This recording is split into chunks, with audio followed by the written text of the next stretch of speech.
Can you read? Good. Then you can read The Adventures of Chino and Homeboy. You could read it at home, on your lunch break, in the bathroom. Don't lie. You know you do that. You could read it on a long flight. The kind where you've already finished the movie, eaten the tiny pretzels, and the stranger next to you is sleeping on your shoulder, drooling. You could read it in line, at the DMV, at your cousin's wedding, or hiding from your boss in the supply closet. Anywhere you can hold a book, you can hold this one. And once you start, you'll probably forget to put it down. The Adventures of Chino and Homeboy, available on Amazon. The link is in the show notes. Bring snacks.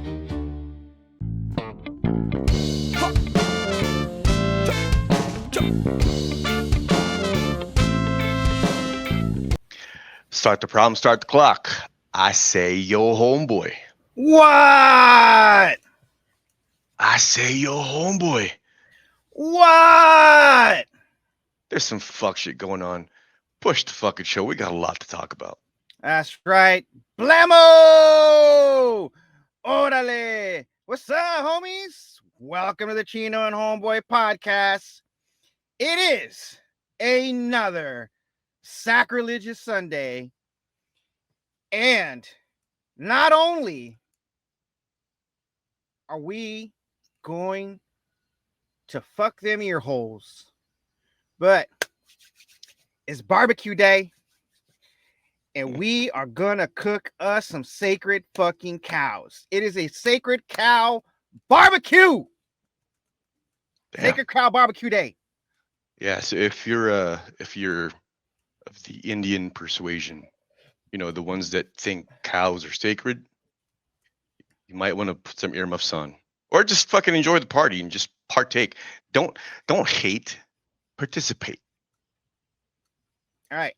I want y'all to know this is we were told by our legal team that we had to put a disclaimer at the beginning of the show. All right. Mm-hmm. Now, like I said, it is Sacred Cow Barbecue Day.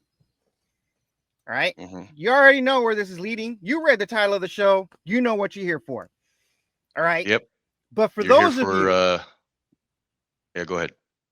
but for those of you that think that we're just rage baiting, understand that when Herman Cain died from COVID-19, we were laughing our asses off that Sunday, calling him a goddamn moron. All right. Yep. Not only that, we have a Deadpool where we literally make fun of dead people all the time. I mean, all right. we added Tate Jones to the fucking Deadpool a few times. Oh, by the way, Tate Jones is still dead. He's waiting for the third day to resurrect.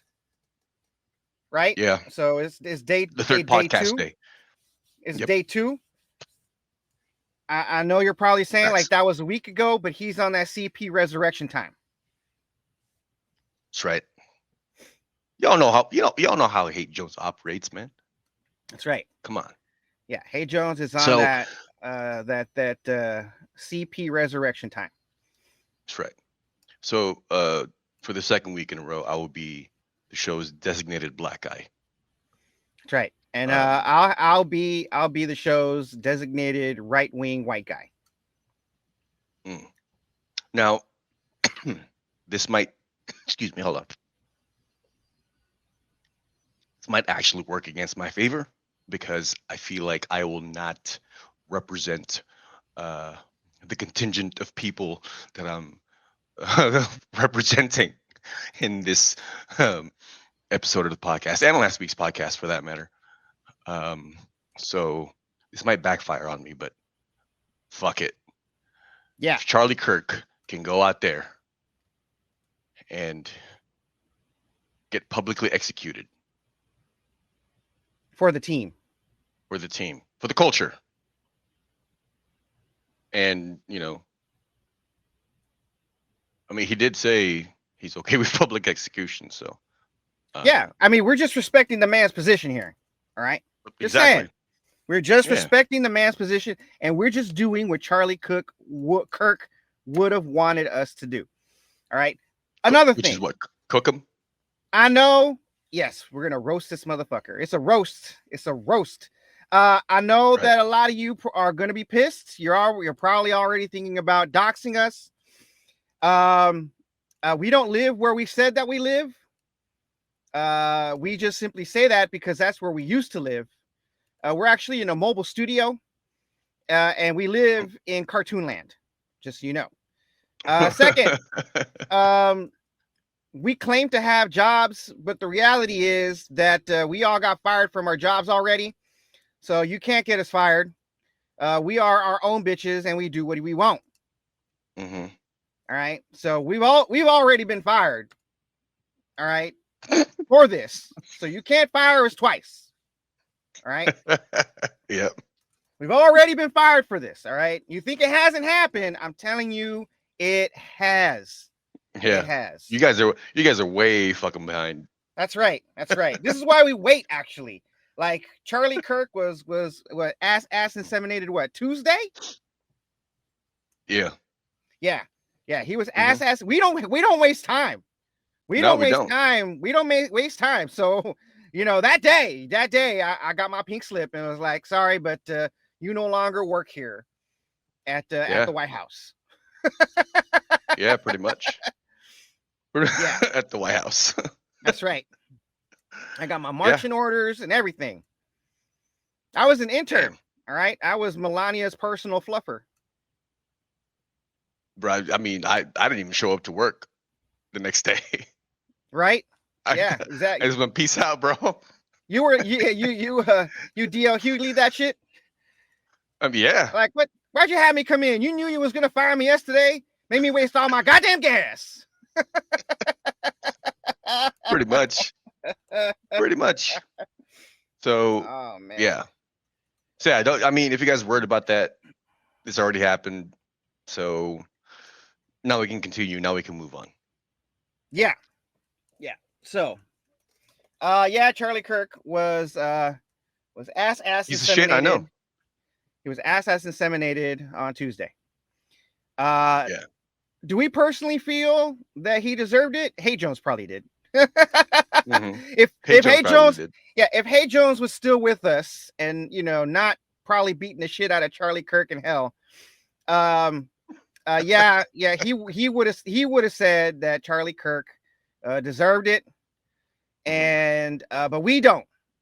I don't personally think Charlie Kirk deserved to get shot in the neck. I wish that he had been brought to justice first, and reap what he sowed.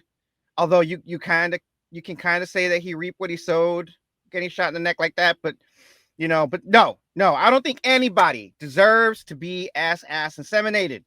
Not for what they say, only for what they do. You know, like Bin Laden. Hold up, man. Hold up. You keep on saying ass-inseminated. This is murder one. That's it. You're making it way more complicated. This is not an assassination. Oh wait, what are you talking about? What are you talking about? How is it not an assassination? How is this murder one and not an assassination? Look, assassinations only happen to important people. This is fucking Charlie Kirk. Who gives a shit about Charlie Kirk? I didn't fucking know who Charlie Kirk was until like last year. And, you know, anytime anyone fucking said anything about Charlie Kirk, I'm like, are you talking about the Christian dude? I thought they were talking about Kirk Cameron. Like the dude with fucking. By the way, that's a Christian with the banana guy. The point I'm trying to make is like, who gives a shit about Charlie Kirk?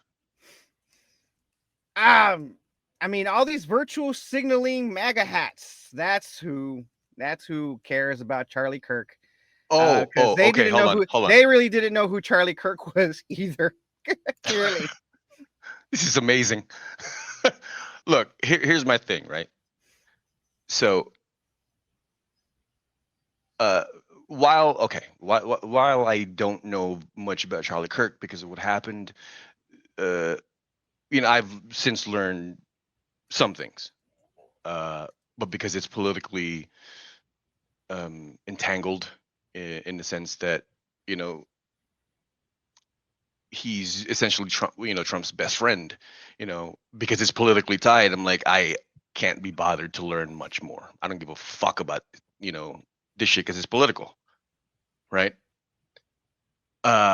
So on the one hand, while I don't necessarily like, I don't think he deserved to be murdered, right? I don't think anybody does. But what am I trying to say here?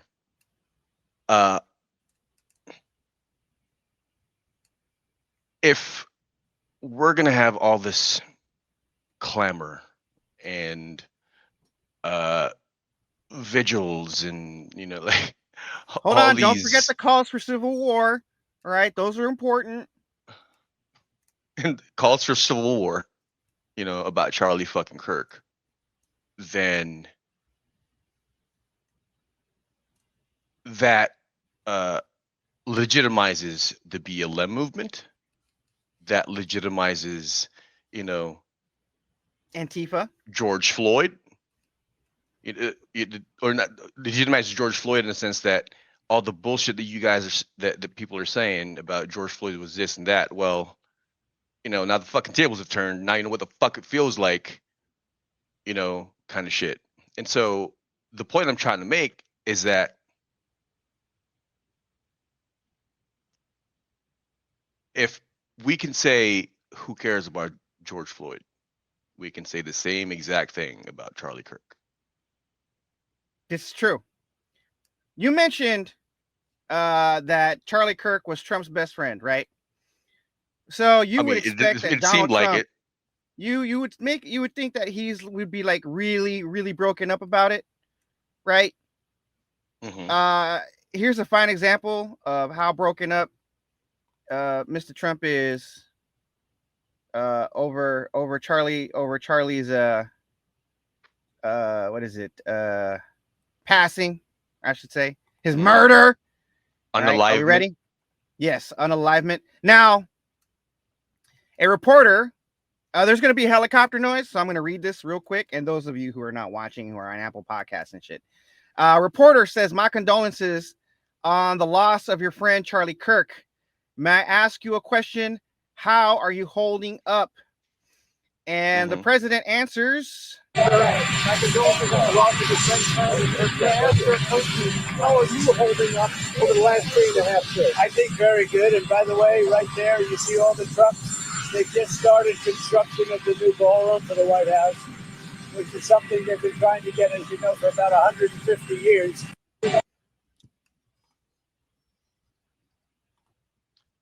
So why does it sound like or seem like he didn't really give a shit? Because he didn't. So if his best friend, right, if his best friend doesn't really give a shit, someone he said he loves, he loved Charlie Kirk. Yeah, exactly. So if someone who is a supposed friend of Charlie Kirk doesn't even give a shit about Charlie Kirk, why the fuck should everybody else? Yep. These motherfuckers are just doing what is politically expedient so they can continue grifting tax money from the American taxpayer. Y'all some fuck shit, man, for real. Yeah. Like, come on, bro. Did I forget to mention that this entire show is going to be in poor taste? Did I forget to make that warning? I don't feel like you have to, because like our entire catalog is in poor taste. So they fucking know what to expect already. But you know what? Do it. for the new ones, for the new audiences. If For you're the new, just for the listening, listeners, I mean. if you're just listening, right? Our entire show is in poor taste. The whole thing. Like I said, It's we made predicated on Kane. crowing at the misfortunes of others. That's right. Yeah, exactly. Exactly. I mean, we used to have at the end of the year a Darwin Award. Yeah. So yeah. All right. Now this next clip I'm gonna share is maybe graphic for some viewers. It is our generation's equivalent of the Zapruder film. All right. So prepare yourselves, people. Buckle up, Buttercup. This is gonna be graphic.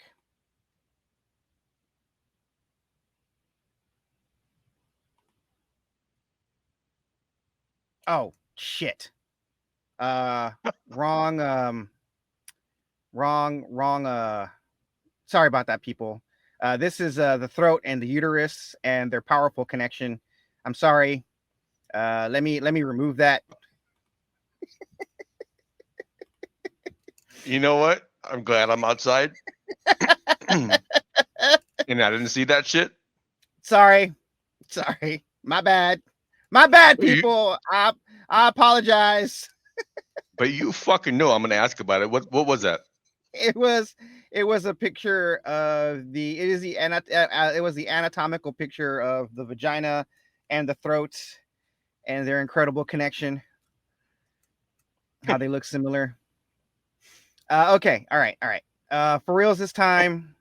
Wait, hold on, man. Okay. Who was that? Is that a book? Is that a website, or what was that? The incredible, what was it? The incredible The throat and the vagina and their powerful connection. No, it was just an image. Hey Jones must have thrown this in for some reason, and I just stole his highlight. Oh, it's he's dead. He can't do shit. Just like Charlie Kirk. That's right. Exactly. Look, man. If it just shows you if we make fun of our own colleague for being dead, what makes you think we won't make fun of Anybody for that matter? I mean, Random. honestly, random. we've been waiting for Trump to croak in order to fucking roast his goddamn sacred cow. Woo! Wait till he dies. Oh, and it's coming for reasons, you know. for reasons? Not ass insemination reasons, no, because he's fat and he's And old. old. Did you see his face drooping at the 9/11 memorial ceremony? Oh my God. I thought I was celebrating already. I was already starting to get my dancing shoes on to dance on that motherfucker's grave because I thought he was having a stroke. Unfortunately, it was just a mini stroke and he ended up. Wait, he had a recovering from it. stroke? Well, I mean, your face don't droop like that unless you've already had one, really. Or there's Like, he had pressure on the Bell's brain. palsy. Or there's no, he doesn't have Bell's palsy. Or there's pressure. If he had Bell's palsy, it would be drooping all the time. But no, it's because there's a pressure on his brain somewhere causing his face to droop. So he's in real risk of an aneurysm or a stroke. All right. Well, fill your boots. I'm an unlicensed medical doctor without the MD. I know what I'm talking about. Just like Joe Rogan. Wait, Joe Rogan says he's just a comedian. It has no shit. So well, so am I. I mean that's just longhand. Like I'm an unlicensed doctor without the MD. That's just longhand for I'm a comedian. All right. Somehow that didn't compute properly in my brain initially, but thank you for the reference. It's a new thing. It's a new thing. It's just, I can bless you with a non-MD and unlicensed medical doctor degree after the show. No problem. I'll omni-domini you. So Just like an ice PQS, I agent, got you. just like an ice agent, just like an ice agent has to just fog a mirror in order to be qualified as an ice agent. No training, no nothing. I can do that to you. I can do that for you. It's way easier than getting a black card. Being a This fascist, motherfucker say way easier than this getting a black card. motherfucker fog a mirror. That's the qualification, is it? Yeah. It takes less. As long as you, The Oppose. application is the test, and you don't even have to get all the answers right. that's amazing. It is. Why the fuck aren't we ice agents? Oh, that's right. We're pieces of shit, but not that big pieces of shit. That and we do the show, we'd be fired immediately. That's As a matter true. of fact, people, we used to work for ICE. That's why we got fired. Yeah, that's true. We're Yeah. both not white. That's right. By the way, our next claim is going to be that we used to work for the FBI, but we were doing our jobs too well, investigating the Charlie Kirk assassination, that they decided to fire us because they didn't really want to find the killer, because they knew that if they found the killer, they could not capitalize on propagandizing Charlie Kirk's death in order for them to get the civil war that they want, in order to destabilize the country and steal all of our money. You've been practicing that, haven't you? I did. Did I rush it? I felt like I rushed it. No. It was good. It was good. All right. Where were we? Oh, that's right. We were about to show you a snuff film.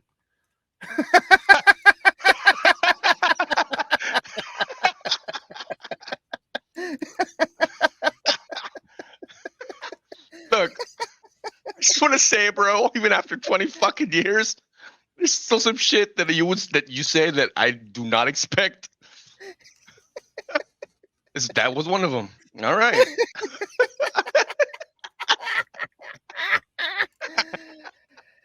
Oh my goodness. And that is not my impression of Donald Trump, by the way. That is just how I naturally sound sometimes. I sound Trumpy at times. Trumpy. It's All right. amazing. So here we have Charlie Kirk at an outside venue at, I guess it's the Utah Valley University in Orem, Utah. There is a tent that says the American Comeback. I think this was the first stop that he was going to in his college tour. His what is it? His fascist indoctrination of college youth tour is what it is, right? And around the sides, it says, "Prove me wrong." Look, I'm gonna call a fascist. All right. Look, Holocaust people say that we are Holocaust survivors, which I think Charlie Kirk denied ever happened. Wow. We are Okay, he living really in is a piece of shit. The Holocaust survivors say that we are living in 1930s Germany. Like, to them, they were scared, genuinely scared, because they're like, this is what Germany was like before we got packed into trains and sent to labor camps. This is what it was like. Fucking tell you. What I tell you. This is this administration's fucking Reichstag fire. Oh, absolutely. And they didn't even have to do anything. Like, MAGA and Nick Fuentes' Groypers did it all for them. They didn't even have to hire out. Typically, you gotta hire out for shit like that. You know what I mean? Like, you gotta hire professionals. Nah, but these dudes, let me tell you, MAGA, I gotta give you credit. You are motivated. All right, you are motivated. Like, goddamn, I haven't seen such moto since 9/11. This is amazing. Right? I'm talking about these pancakes, by the way.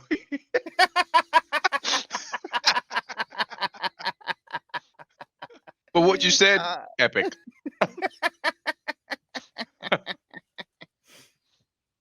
All right, so Charlie Kirk is seated underneath the tent in an amphitheater style, outside an amphitheater style, whatchamacallit, venue.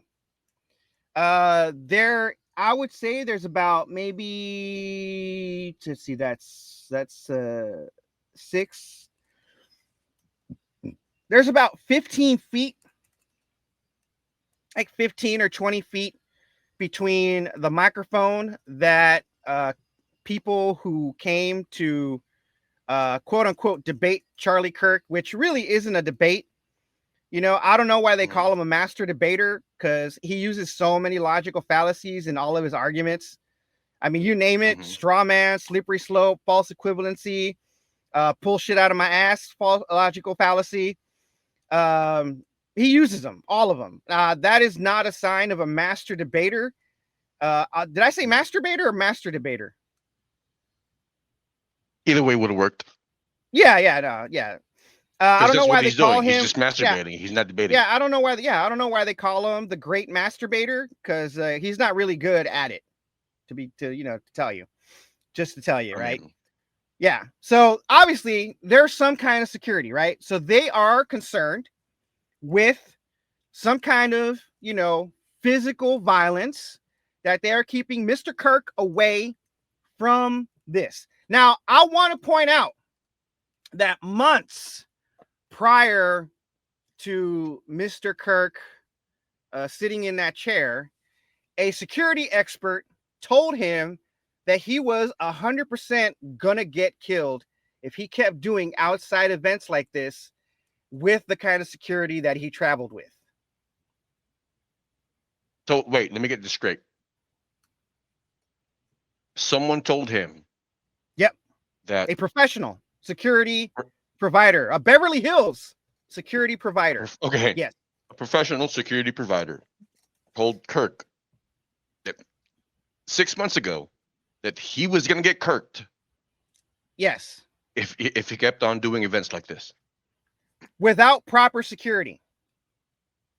Okay.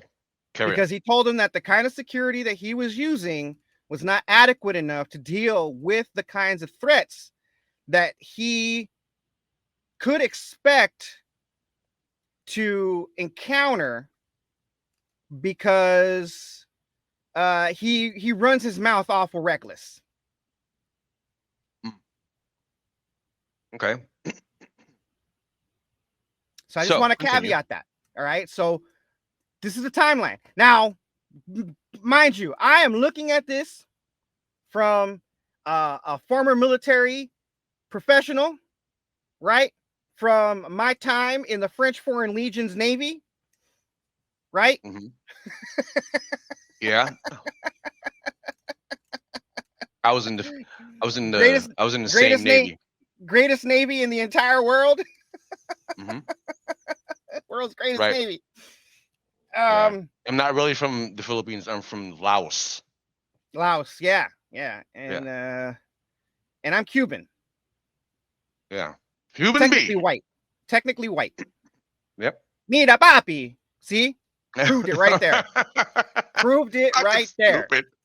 You're so fucking stupid. I love it. That is my Cuban card right there. Mira papi.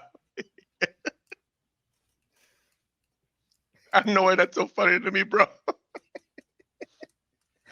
See, this is what I mean. After 20 years of friendship, I still hear shit that I don't fucking expect from you.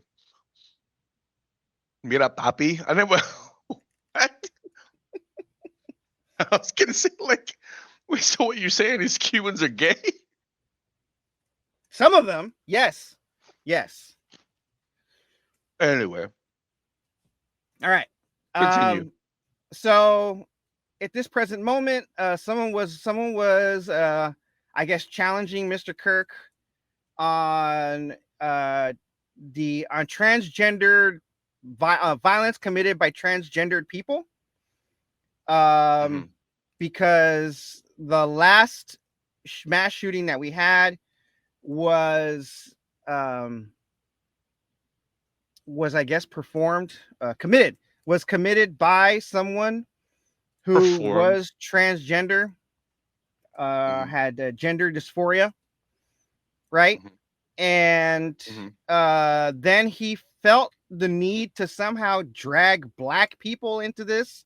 I don't know if it was the comment, the the challenger or the masturbator. I mean, Charlie Kirk,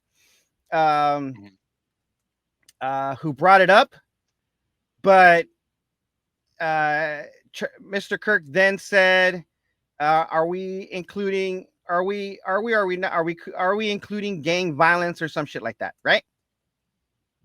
Okay. All right. And Mhm. then and then two fates collided. Counting or not counting gang violence? There you go. Charlie Damn. Kirk finally leaning to the left. You know, yeah, for all his bluster with MAGA and, you know, leaning red, in the end, Charlie leaned left.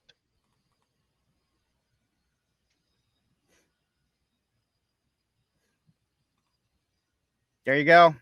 I would joke show there. the one. I would show the one where like it was really up close to clinically examine exactly what happened. But I don't really feel like censoring anything for YouTube when I upload this to YouTube. So yeah, we're not going to show you that. Not because it's not because it's graphic. No, it's just because I'm lazy. Yeah, exactly. Do your own fucking research, shit.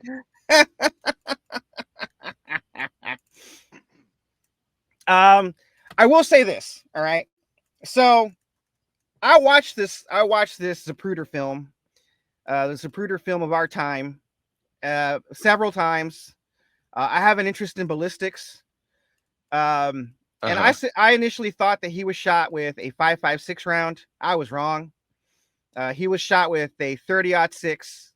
The FBI found that it was shot from an imported Mauser rifle, bolt action rifle, that was scoped at about 200 yards. I saw videos from three different snipers. Two were U.S. Marine Corps snipers, and one was an Army Ranger sniper. Force Recon Marines too, right? And that's right. And they all said that it was a good shot, not a great shot, so it was not professionally done. Because clearly the shooter was aiming for the head, and they did not account for bullet drop at that distance. And I don't know if they adjusted for windage or not, but I don't think there was a whole lot of wind happening on that day. I don't see like anything flapping or anything, so probably a low wind condition. And a 30-06 is a very, very heavy round. That right. You know, like 5.56 rounds, you know, they can be severely hampered with crosswinds or whatever. But a 30-06 round is a lot heavier. It's definitely going to travel, you know, a much straighter line for a much longer distance, with the amount of power. Yeah, with the amount of power coming out. By the way, if you don't know what a 30-06 round is, it is the round that your great grandpappies or your grandpappies used back in World War II to kill fascists. Oh, how convenient. How conveniently fitting. So, I mean, are we calling Charlie Kirk a fascist? Well, if it talks like a duck, you know, and walks like a duck, it's probably a fucking duck. Yeah, we said. Yeah. So, the shoe fits. If you don't believe it, buy another pair. You know, yeah, if you don't believe it, that's fine. You know, you don't have to believe us, but I am actually pretty well versed in the fall of the Weimar Republic, which all of you should stop paying attention to. The fall of the Roman Empire. The fall of the Weimar Republic is more close to what's happening to the United States. If you have no idea what the fuck he's talking about, Nazi Germany rose from the fall of the Weimar Republic. That's right. But I digress. Back to the murder. Did I get that right? The murder of Charlie Kirk. Thank you. Um, Finally using the appropriate term. That's right. This ain't That's no right. fucking assassination. Assassinations only happen to No, it's important ass people. insemination. It's ass insemination. I mean, I'm sorry. So you're gonna have to do some work anyway. Ass inseminations only occur to important people. Why does it sound gay? I mean, it's pretty fucking gay to get shot as an important person. All right, fill your boots. All right, continue. Yeah. So Charlie Kirk is not gay because it was not in his ass insemination. It was murder. All right. Yes. When the shot hit him in the neck. Right. Now, when I saw the moment of impact, right, it went through this dude's shirt and into the lower part of his neck. Right. And I saw a different angle where like I slowed it down. That shit went straight fucking through his neck. It went through.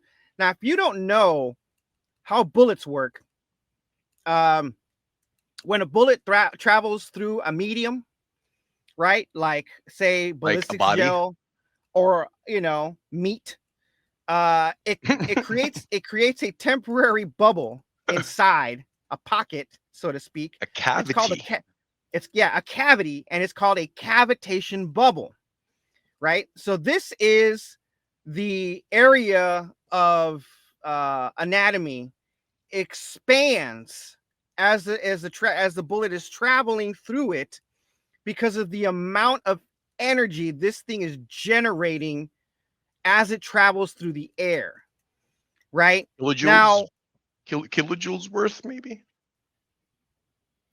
I mean, I don't know the math, dude. That's why I majored in English, because I can't do math for shit. I think it's continue. What is it? University of Calcutta is where I learned English. That's where I got my English degree. University of Calcutta, CALCUTTA, Calcutta. It's in America. Like in India? No, it's in America. You'll find it. Calcutta, Indiana. This fucking guy. Yes, this is exactly where he got it from. Yeah. I don't have Indiana. a degree. You'll be able to find it. So this cavitation bubble expands, but it's going to contract because physics, right? Yes. When it contracts, it closes at such a fast degree that it actually creates a mini explosion. What is that called? What's that little explosion called? It's got a name. What is the explosion? Are you talking called? about? I think I know what you're talking about. Because there's a flash of light. Yes, when there's extreme pressure, you can witness it happening in test tubes underwater, where you increase the pressure in that medium in the water, and that bubble of air because of that pressure. It is called it produces It's called sonoluminescence. That's it. This happens when bubbles in a liquid created by sound waves collapse so violently that the gas inside is superheated, emitting a burst of light. So I spoke about the pressure. It's what you just said. It's that the speed of how quickly it just closes up that cavity. Yep, which causes more damage. It just ends up causing more damage. The damage this round made was so much that it looked fake, right? It looked like a Hollywood movie special effect, but it wasn't. Mm-hmm. Like, it looked like it just looked like a giant river of blood just poured out of his neck from both holes, right? And it's because like all the blood in his head just rushed right out of those holes. Yeah, gravity just whooshed it all out of his head. So rest assured, he didn't feel a thing. All right. You know, He didn't know what hit him. Yeah, having seen the video of what actually happened, with and knowing that it's a 308. Holy fuck! No, 30-06. There's 30-06. 30-06. What did I say? 308. 308. Yeah, you said 308. So 30-06. I meant 30-06. And knowing that's a 30-06. Remember when we talked about this? You know, I said his spinal cord was probably severed. Looking at the trajectory of this thing, of like where the bullet hit. I pointed out that it wasn't. And you know, it's like now knowing that's a 30-06, yeah, you're gonna have an exit wound, and that's usually bigger. So yeah, he was dead pretty much instantaneously. Yeah, he had no chance of surviving that shot. By the way, his spinal cord was not severed. The reason I can tell you this is because when he got shot, his arms were still going up on muscle memory to like to grab the wound, right? But because the blood rushed out of his head so quickly, so fast that the arms could not react fast enough to actually reach the wound site. Right? See, if his spinal cord had been severed, those arms would have never moved. Yeah, because when we had talked about this, what was it? I had posited that his spinal cord was probably severed, but what was it? I didn't really pay attention to the hand thing, you know, because I did notice that afterwards. And so yes, you're right. His and I think my defense too, or my rebuttal was also it had something to do with the circle of Willis. It's what prevents your brain from being. It's a contingency. You know, it goes on. They call it the circle because it goes on both sides of your brain, of your neck. So his spinal cord was not severed. Yeah. By the way, he just bled out really quickly. Let me see if I could find the circle of Willis online. Circle of Willis, so that the audience can get an idea. A ring-like arrangement of arteries at the base of the brain that connects the two main blood supplies to the brain.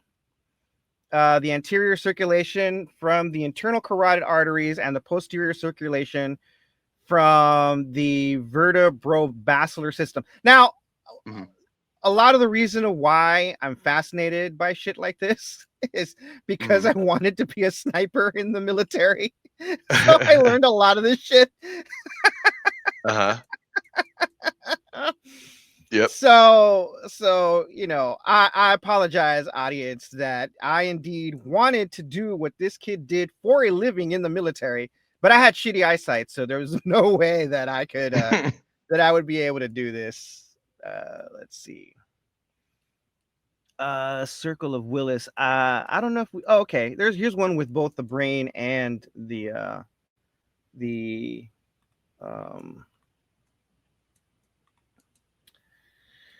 let's see. Remove that.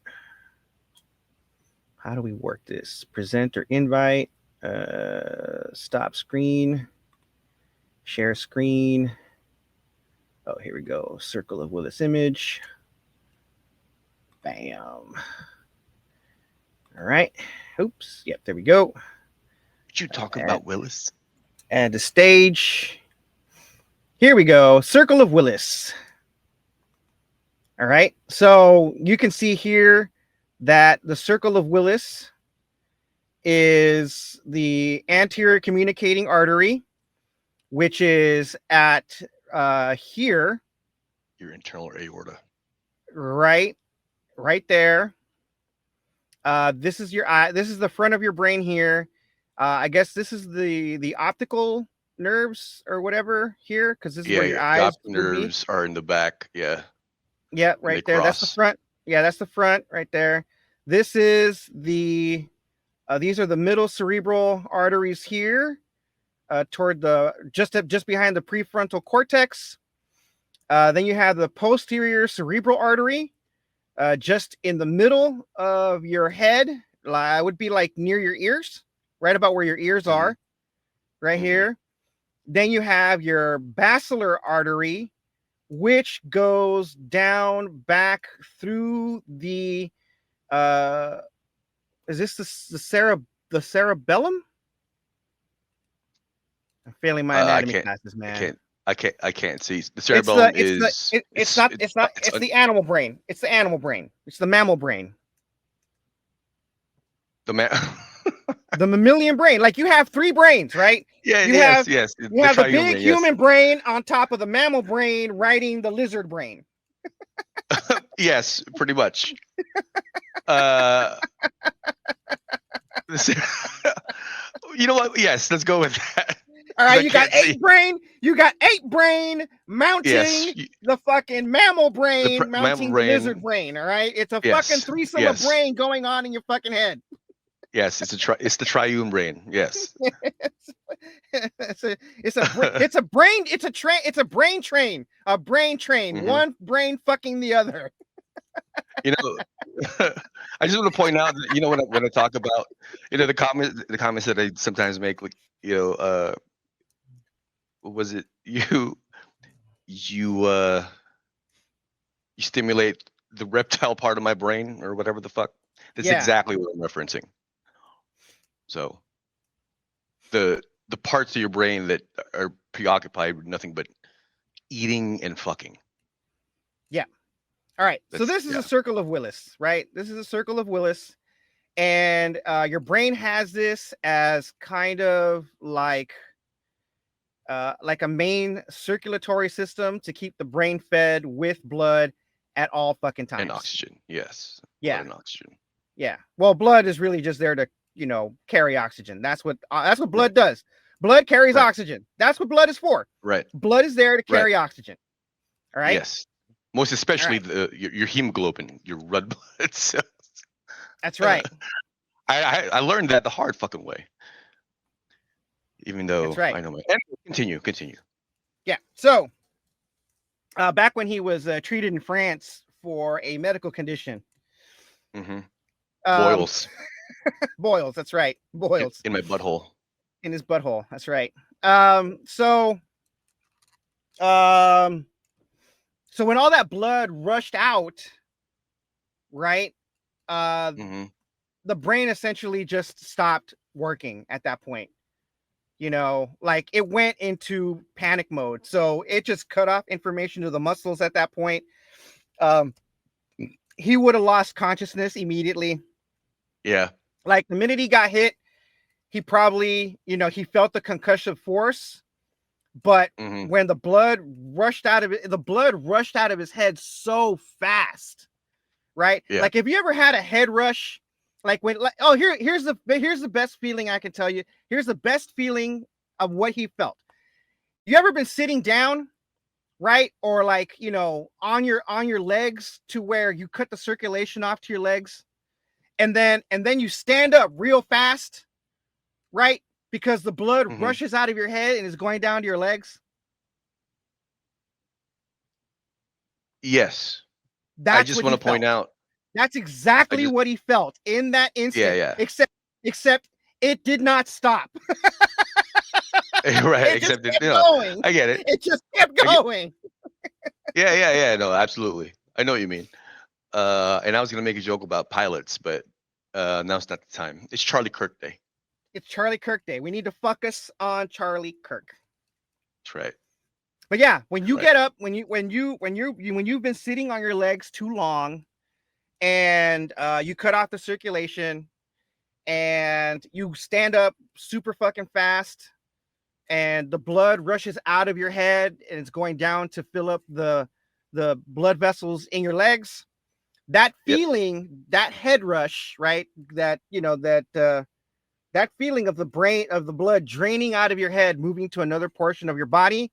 That's what he felt. Only it did not stop. The blood just kept on dripping out. So if you Except it killed realize, him.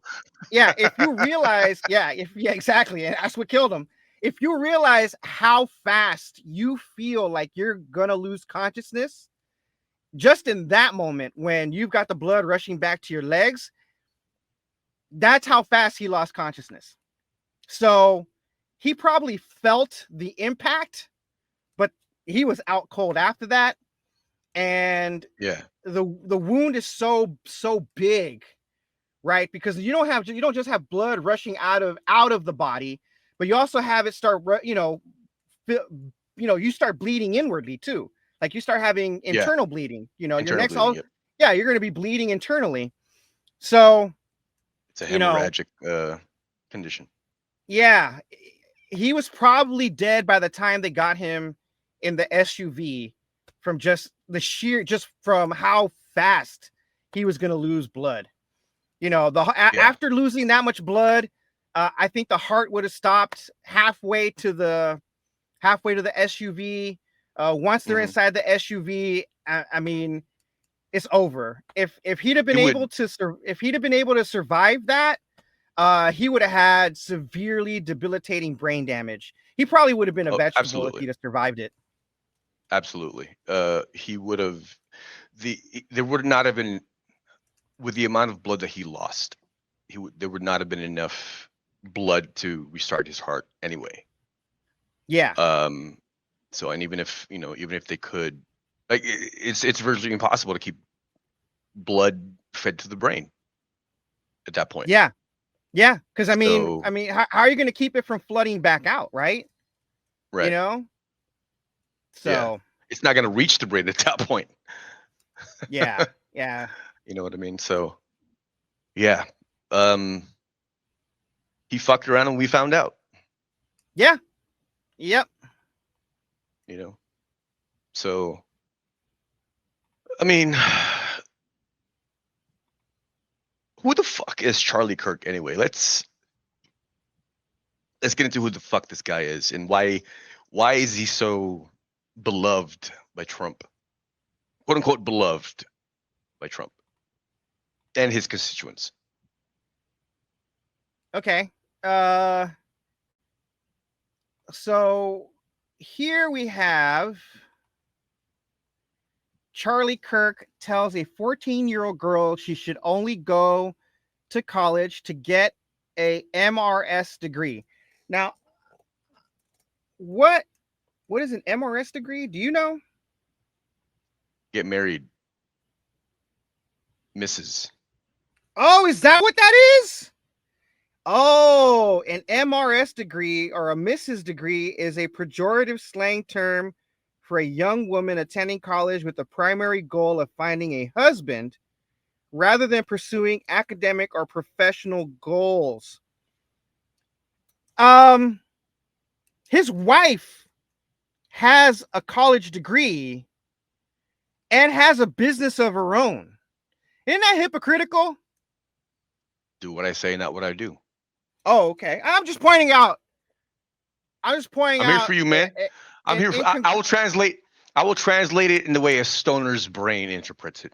All right. I'm just trying to point out an incongruence, the incongruence in logic here that I'm perceiving this, from a logical perspective, and that is he's married and his wife's actually running a business, and I believe her degree was in political science and something else. Erica Kirk, right? I Education. Have no idea. Arizona State University. She has a Juris Master degree and a doctorate in Christian leadership. Wow, she has a doctorate. I mean, in Christian leadership. yeah, Christian leadership. Apparently, you can be you can get a doctorate in Christian leadership. That's All like, right. it's like, isn't that? I'm not sure if that's an oxymoron or a non sequitur. Both. It can be both. They're not mutually exclusive, but they can be both. Okay, so we can just ignore that. And what was the first degree? A juris on what? Juris Master. So she's got a law degree. Okay, so she's a lawyer. Was a lawyer, not a lawyer. I'm sorry. What? Wait, she's not. Is she not licensed? Maybe she didn't pass the bar. No, she has a Juris Master degree. Now, whether she's practicing law or not, she's not doing that. Okay, continue. Political science and international relations. Master's degree in American legal studies. Uh-huh.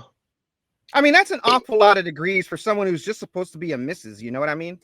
Oh, and a former Miss Arizona USA in 2012. So she's a By the beauty way, queen on top of that. By the way, Charlie Kirk, the great masturbator, was a college dropout. So Okay. he married up. Oh, okay. He married. Let it be known that you can. He's the one that branch swung. That you can, date outside of your league. Just saying. All right. Let's see what Charlie Kirk has to say to this 14-year-old girl. Charlie, I'm Addie, and I'm 14. I'm a freshman in high school, and I was wondering, as someone who has a different opinion on college, what would you say the pros and cons are? Because I'm interested in political journalism, and what would your advice be? Yes, so let me also speak to some of the young ladies here in high school where who's here where your top priority is get married and have kids? Raise your hand. Okay. Interestingly, I think there is an argument to bring back the MRS degree. And no, seriously. And just be clear, that's why you're going to college, right? Don't lie to yourself. I'm studying sociology. No, you're not. We know why you're here. And that's okay, actually. And that's a really good reason to go to college, actually, especially an SEC school. Like, you will find a husband if you have the intent to find a husband at Ole Miss. Like, it's just going to happen, okay? Or wherever. Yeah, there you go, see? Or at University of Alabama. But there you go. But I always laugh because, and by the way, we should bring back the celebration of the MRS degree, which is, no, serious. I mean, if you think about it, like, I say college is a scam, but if you're going to find your life partner, that's actually a really good reason to go to college. You have a bunch of people that are single, they're at the prime of their, let's just say attractiveness. The dating pool is as robust as you'll ever find, and they all live together over a 4-year period. Like, you don't get much better than that, okay? It doesn't get better after college there. And so, yeah, you could go learn some stuff. That's fine, I guess, or whatever. Just don't listen to your professors. But that actually was the reason why a lot of women went to college in the 70s, 80s, and 90s. And it worked for a lot. Marriage rates have plummeted since that. So, Hi, Charlie. By the way, his wife. Idea. Hold on, wait. By the way, his wife is older than him. I have no idea what the fuck he just said, and I don't know how. Yeah. Let's unpack that he said college is a scam. Parse that shit for me, will you? Because I can't. Yeah, he said college is a scam unless you're going there to meet a husband. You could what? Hold up. Wait. So let's unpack that. It's a very expensive way to find a husband. College is a scam. You're not going to meet your husband there because if it's a scam, hardly anyone's going to go there unless they're stupid. Why would you want a husband from college if it's a scam? Because only stupid people fall for scams. It's the math ain't mathing. Like I said, I can't parse it because it's there's I don't know there 2 or are 3 logical- illogical statements. There are logical incongruencies just in that statement alone. Now, he said go to college to meet your husband, but him and his wife didn't even meet in college. Mhm. You know where else people used to meet their husbands? And they used to meet their husbands more often in this place than they did college. It's called work. I was gonna say the club. That's number 3. Shit. That's number 3. But Hmm. you would meet, most people meet their significant others at work. In fact, there's statistical data from the 70s, 80s, and 90s. Where did Jaime, where did most people meet their spouses in the 70s, 80s, 90s? I should ask chat instead of fucking Gemini. I met my spouse during my time in the French Foreign Legion. So technically, you're right. It's work. Throughout the 1970s, 80s, and 90s, the most common way for people to meet their spouses was through fucking friends. However, They fuck their friends 90s, and then they find. However, the 1990s saw a rise in news meeting spots such as the fucking workplace and a decline in more traditional ones. So you're not even going to meet your husband or wife in fucking college. Charlie Kirk fucking lied.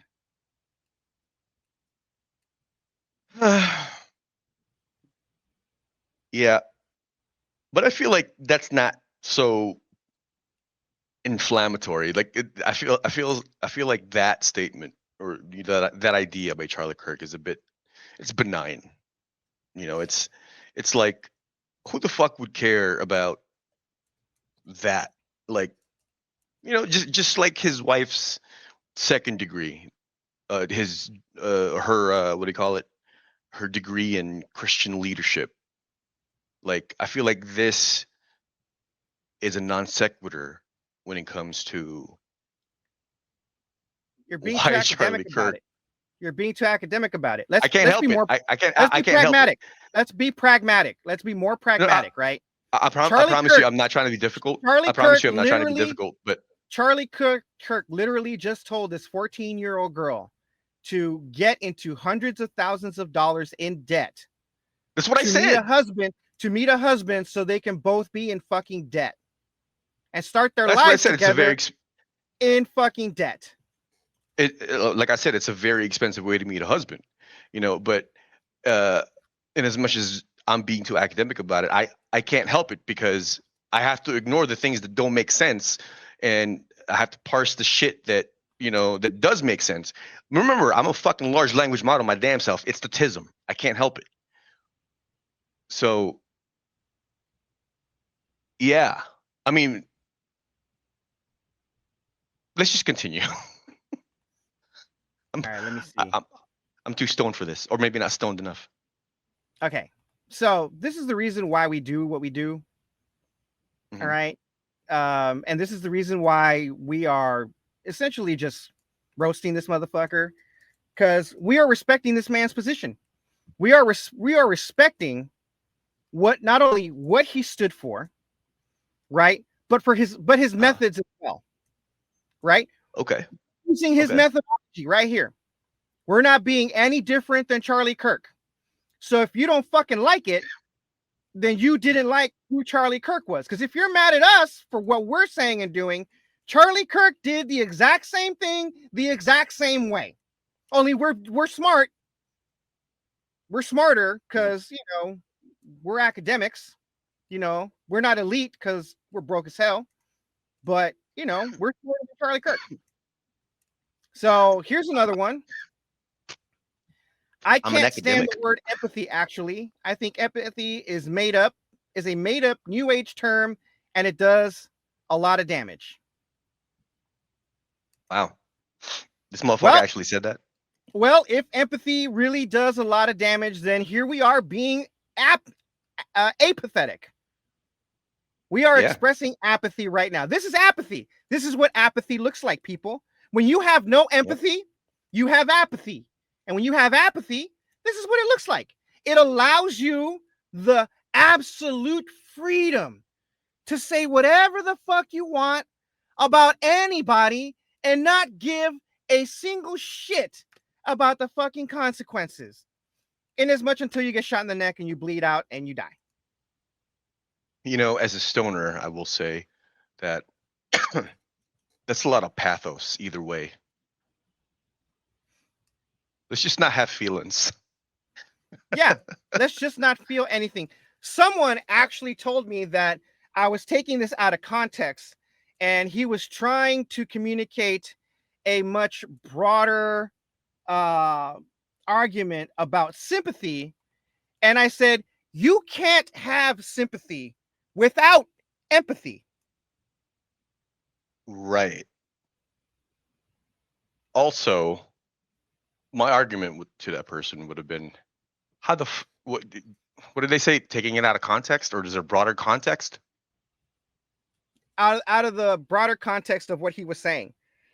Like, motherfucker, he said this came directly from his goddamn mouth. Yeah. Like, I'm not Like, sure. This isn't a stand-up comedian, right? Like, I made a joke Yeah. about grinding up homeless people and turning them into puppy chow. All right. Yeah.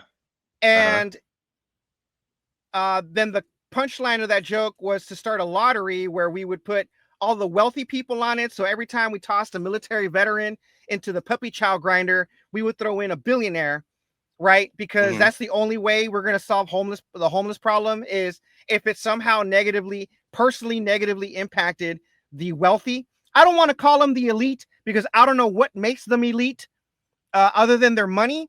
I know a lot of people who were elite at some point in their lives because they were in special forces and they did not have a lot of money. I would call those fuckers elite. But the wealthy, nah, they're not elite. What have they done? They haven't even made an Iron Man. Where's Batman? I know. I want to see a fucking Batman. I'm very fucking disappointed, really. All we've been seeing is a bunch of Dr. Dooms and Lex Luthors. No Batman! You know, you're right. You're right. And that goes with my, the thing that I said, like, when did fucking Chernobyl happen? 1986? And we still don't have the X-Men? Come on, man. Exactly. Like, there's no Tony Stark with all these goddamn billionaires. The only thing, like, seriously, the best we got is Elon Musk with his fucking, botched penis job and hair plugs. And Peter Come the Thiel fuck on, wanted to man. get rid of all of humanity and shit. Y'all motherfuckers out of control, man. Fuck Jesus. Y'all Shit. need a fucking education. Yeah. That's why I'm pro Satan. Satan means enlightenment. Get fucking enlightened. That's right. I said it. Fight me. Here is Charlie Kirk in another still saying, Charlie Kirk on mass shooting victims. We cannot allow them to emotionally hijack the narrative.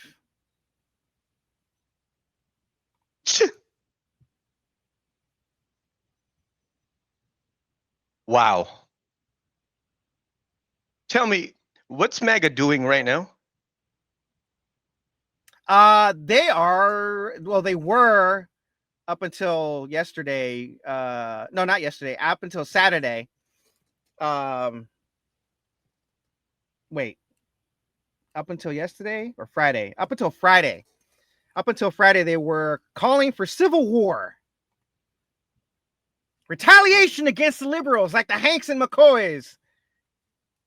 Like the Capulets and the Montagues. And the Montagues. Like the Sharks and the Jets. Like The Sharks and the Jets. Yeah, from West Side Story. Oh, gotcha. I see what you mean. That's right.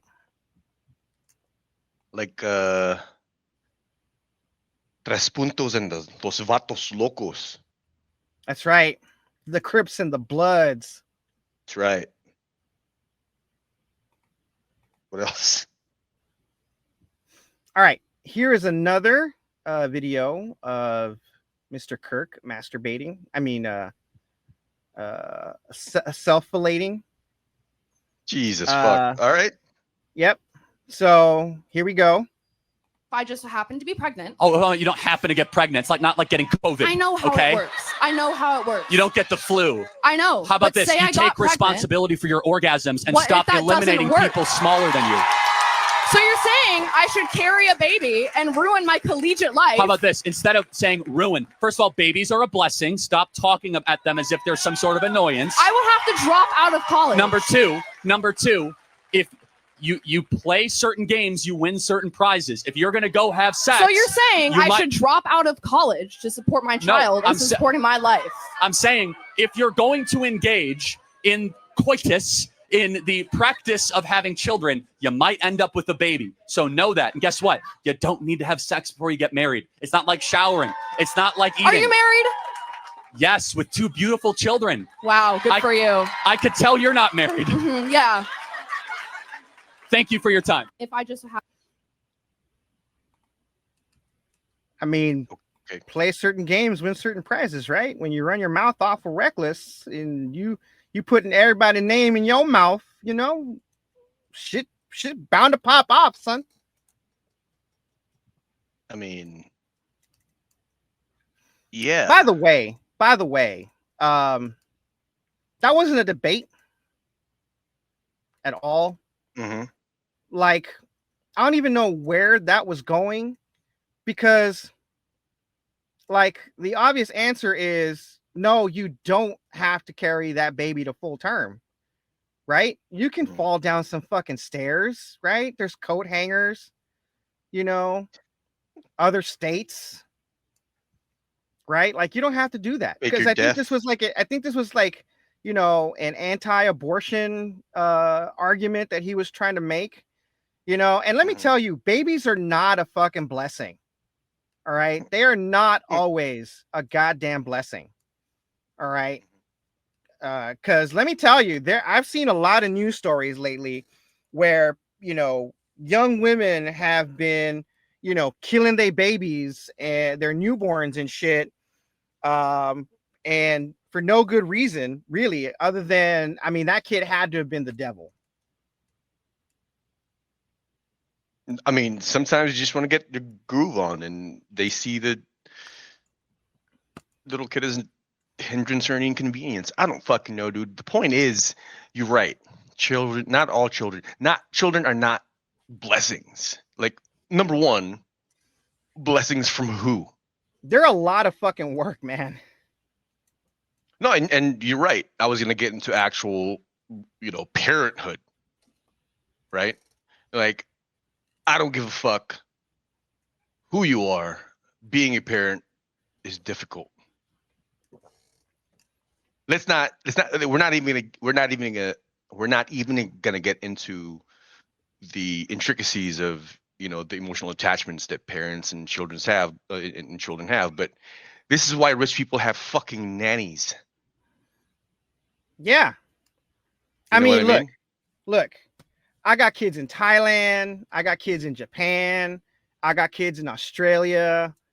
You know, I got kids in Hawaii, right? Like, I got kids everywhere, because, you know, I was in the world's greatest navy, the French Navy. And let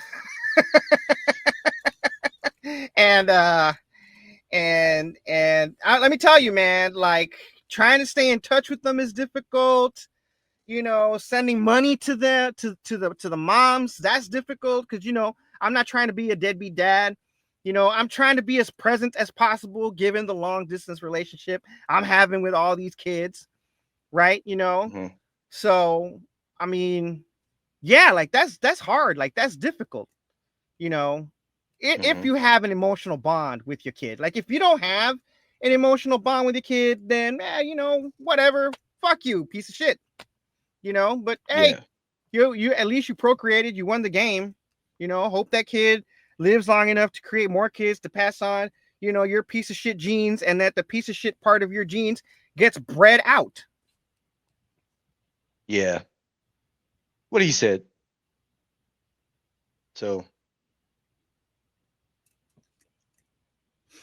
But abortion should be legal. That's where I stand. Is it a genocide? I mean, we killed most of the Native Americans and then put them on reservations, and now we're mad that, you know, they're they're making money with casinos. Man,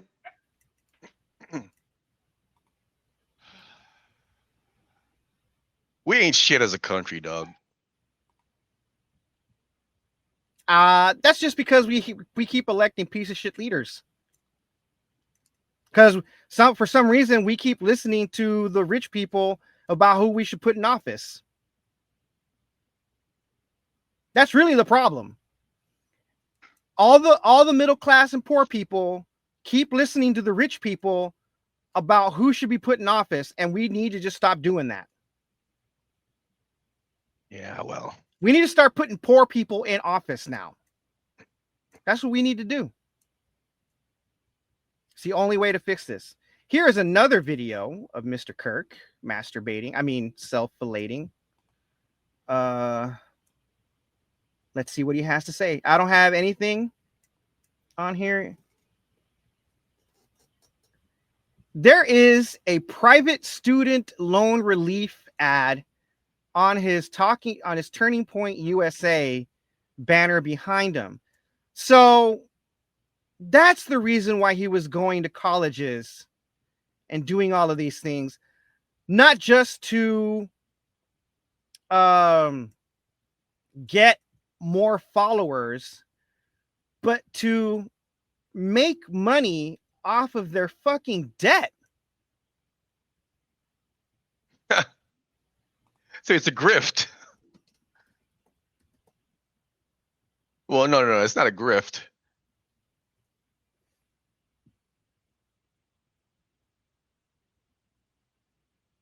Translate for me, homeboy. What am I trying to say?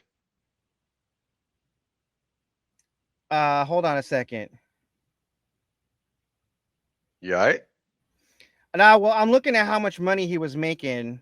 Kirk earned a salary of more than $325,000 from Turning Points USA and related organizations. In 2021, TPUSA announced an online academy targeting students in schools, poisoning our youth with anti-American ideas.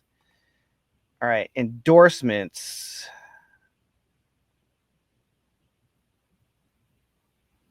Charlie Kirk made a 60-second commercial for Irify. So he was sponsored by Irify. Who the fuck is that? It's the company that I just pointed out that makes money off of people's student loans. Okay.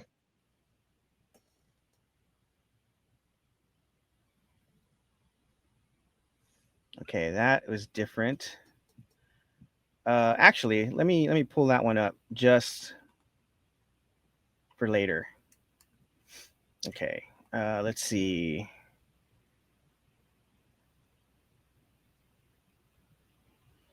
On violence and safety. Oh, sorry, this page is not available anymore. All right.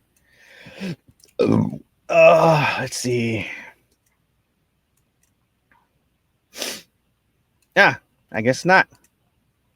Yeah, so Irify, I don't know. Let's see, endorsements. I guess Charlie Kirk so Irify endorsed by Larry Elder, Riley Gaines. Riley Gaines is the swimmer who bitched about a trans woman beating her in a swimming meet. She was mad that she got 5th place instead of 4th place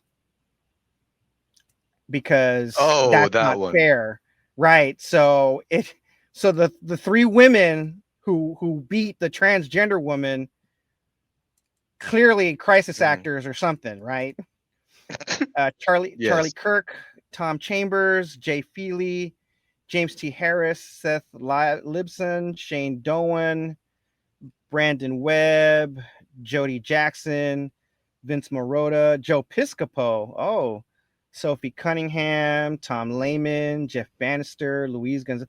I wonder how much money these people are getting to endorse Erify.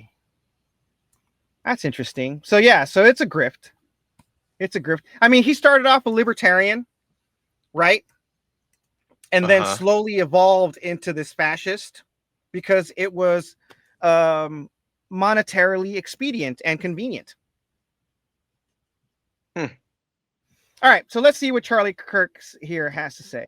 Saying we're going to just raise tax on the billionaires, that statement, you just violated 2 out of the 10 commandments. What? That's not true. Thou shalt not steal and thou shalt not covet. We're going to go take other people's money. How is that stealing? Because it's their money. If you went to Google right now and you searched the words malicious contrarian, you would find a definition that perfectly describes Charlie Kirk. But why? And what is a malicious contrarian? A malicious contrarian is a person who consistently and intentionally argues in opposition to social consensus for the sake of its own disagreement. They don't do so for the purpose of constructive debate or because they genuinely believe in the side that they're taking. They do so to obstruct, to control, and to cause social friction. Other blacks killing blacks. Are y'all saying other blacks? All he has to do is consistently disagree with you, and now he's found political success. A malicious contrarian is a person who will say, hey, everybody, I have this opinion about something. Come and debate me about it. Prove me wrong. And in doing so, no matter who talks to this contrarian, the contrarian will never concede. He will never admit defeat. He will never admit that he's wrong. He will never admit that you're right. Their success was never dependent on intellectual merit. Instead, that person's success is entirely based on pissing you off. Targeted disruption. A malicious contrarian will intentionally target a vulnerable audience. In this case, that is undergraduate college students. Instead of debating professors on the basis of the merit of the ideas that he's claiming, he's going straight to the people that he's also simultaneously claiming are being indoctrinated. And in doing so, he's never actually trying to prove that professors are wrong, but rather just to win people over who do not have the intellectual faculties and knowledge base to see how wrong he is. Argumentative focus. It means that it's your side versus my side. It's never how we can find the middle ground. It's never how we can find consensus. It's never about how we can discover the truth together, but it's always about proving you wrong or baiting you by getting you to try to prove him wrong, which he will never admit. And so talks to others with a tone of superiority to put people in their place. And that is often with strong, aggressive defensiveness as a reflex.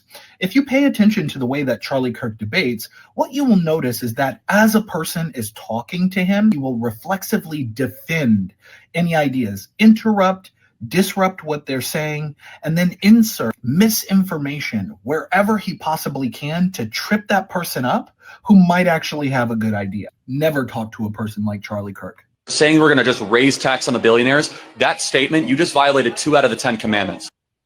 I want to know what 2 commandments those were. Thou shalt not steal, thou shalt not covet. Like, dog, you think he's reaching there. That is what is that? That what logical fallacy is that? I'm gonna have give me a second. This is a false job equivocation. False equivalency? No, I don't think it's a false equivalency.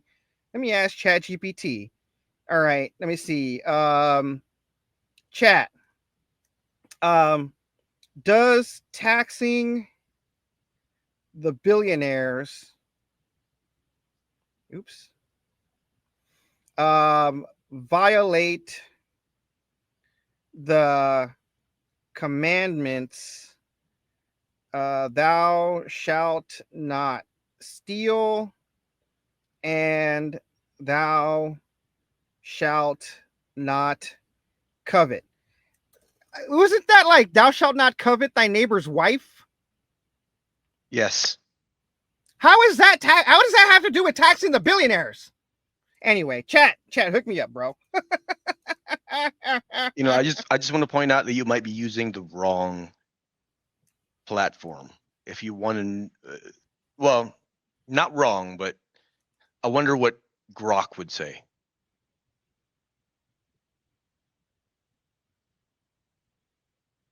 You know what I mean? I don't think so, homie. You ready? Mm-hmm. Chat, if you will, enlighten us. Good question. It touches on economics, ethics, and theology. Let's break it down. 1. Thou shalt not steal. Exodus 20, verse 15. This commandment is usually understood as a prohibition on individuals unlawfully taking what belongs to someone else. Governments, however, have historically claimed the right to levy taxes for the common good, roads, defense, social programs. In most traditions, taxation is seen as lawful authority rather than stealing. Biblical passages like Romans 13, 6-7 explicitly tell Christians to pay taxes, acknowledging government authority as part of God's order. So, from a mainstream Jewish and Christian theological perspective, taxation isn't equated with theft unless it's unjust, corrupt, or extortionate. Tash 2. Thou shalt not covet. Exodus 20, verse 17. This commandment deals with inner desire, envy, greed, or longing for what others have. Advocating for higher taxes on billionaires could be motivated by envy. They have too much, I want some. That would align with coveting. But it could also be motivated by justice, a belief that those with greater means should contribute more to sustain society, which is not the same thing as coveting. The intent of the heart matters here. Is the motive envy, or is it stewardship and fairness? 3. Theological nuance. Many theologians distinguish between personal morality, what you shouldn't do as an individual, and structural justice, what governments are tasked to do for the whole. Early church fathers, like Augustine and Aquinas, argued that wealth carries obligations. Some even said that excess wealth belongs morally to the poor. Catholic social teaching, for example, emphasizes the preferential option for the poor and supports progressive taxation as a means of justice. Other Christian traditions lean more toward minimizing state power and stress voluntary charity rather than enforced redistribution. In short, taxing billionaires is not usually seen as stealing in the biblical sense, because taxation is part of lawful governance. Whether it counts as coveting depends on the motivation, envy versus justice. Do you? There you go. I'm sorry. I don't understand how someone like Charlie Kirk gained such, what dare I say, notoriety, popularity, because it's like that dude said, he's a malicious contrarian, and he gets people into their feelings, and in doing so,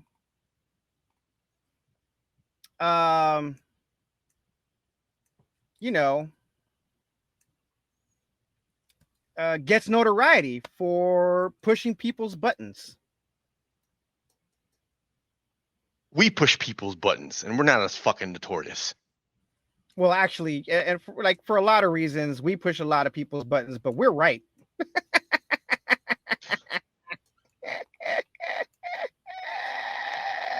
But I guess the point I'm trying to make is that a lot of what I've heard from Charlie Kirk so far has been a head scratcher, because he's just like a lot of the people that we've talked about, the red pill sphere, the manosphere, you know, the Andrew Tate sniffers. You know what I mean? Where it becomes they're so ingrained in this culture. It becomes like this echo chamber. But at least when I hear about shit that Andrew Tate is saying, or some of the shit that the Manosphere is saying, you know, it makes sense on a rudimentary level. It's just incomplete. This one doesn't make any fucking sense. It's like, your math ain't mathin', bro. Well, it ain't mathin' anymore.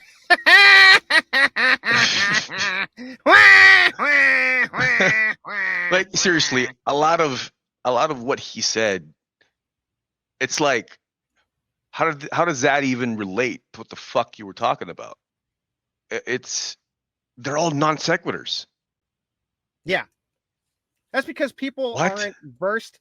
A lot of people aren't versed in argument. Like, they don't know how to recognize logical fallacies. They don't even know how to call them out. Like, that is a logical fallacy. There is an incongruency in your argument right now as it is. One, aside from the fact that your facts aren't facting, right? Like, the arrangement of your argument isn't making any goddamn sense, right? So it's really just a lot of word salad, what he's presenting, to just get you into your feelings and stop thinking and just reacting. And that's where he makes his money. But he's a provocateur. But the sinister thing about it is that when you get people, when people clot into a group, right? Unlike Charlie's neck, you get the masses are asses thing. You get the masses are asses thing, right? You know, like, people tend to turn off the individual when they're in a group, right? And then the more people that cheer, others will feel just the need to cheer in order to not ire the group, right? You know what I mean? It's a psychosocial thing, you know. So he's doing it en masse in large groups in order for him to get consensus. You know, when you do stand-up comedy, when you do tiny rooms with like a limited number of people and people don't laugh, you feel like, you know, your jokes aren't going to land nearly as much as if you were in a theater, because in a theater, some of your jokes are going to fucking land and you're going to get a certain amount of consensus. See what I mean? Yeah. I can dig it, bro. All right. So here is Charlie Kirk's true legacy. Let's see what he has to say. Charlie Kirk has no problem putting his true beliefs about anyone who isn't a white, rabid conservative like him on full display. You're going to remove my appendix and you're a black lesbian. See a black pilot, you wonder, you say, I hope they are qualified. If I see a black pilot, I'm going to be like, boy, I hope he's qualified. I'm dealing with somebody in customer service who's a moronic black woman. I wonder, is she there because of her excellence, or is she there because of affirmative action? Thomas Sowell and Justice Clarence Thomas are far better black role models to celebrate than Martin Luther King. Period. End of story. This guy is not worthy of a national holiday. He is not worthy of godlike status. In fact, I think it's really harmful. You do not have the brain processing power to otherwise be taken really seriously. You had to go steal a white person's slot to go be taken somewhat seriously. Play cut 52. I'm going to trust the Lord. I know what we're saying is true. I was disappointed because I said, listen, guys, you could hate what I'm doing. You could criticize it. I live like a capitalist every single day, Shank. I live as a capitalist, okay? I live when I believe. What do I do? I get. Charlie Kirk has no problem putting. Did he just say chink? Chank. He said chank. Chank. He could have said chink. Let's just assume he said chink. He's dead. He can't defend himself. All right, chink it is. Here's another one. Yeah, I was obviously about trying to destroy the excellence of the country and elevate racial tribal politics. Okay, so if you don't have the racism, right? and then you'll need that program. So you eradicate the racism, and that eliminates the need for any kind of program. No, but if you have excellence, you're going to find the that best. tries to take people and put them in place because they're minorities. You want the best in everything. So let me just ask a final question, okay? If you were about to board a United Airlines flight from Tallahassee to Atlanta, and you find out the airline pilot says, "Hey, everybody, I'm a pilot. I was hired because of diversity. Let's have a great flight." Would that make you feel good or not so good?